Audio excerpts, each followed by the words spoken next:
Главного управления. Сегодня мы проводим второй этап учений, начавшийся вчера.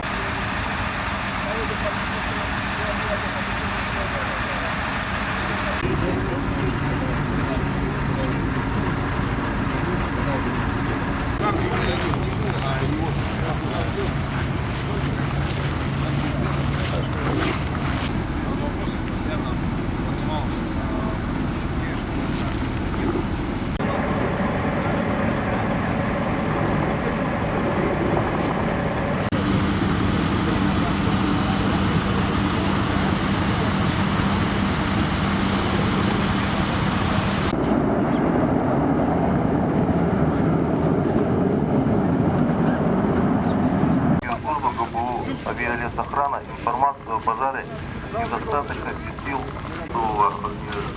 жителя воздухоустройства или по пожарным.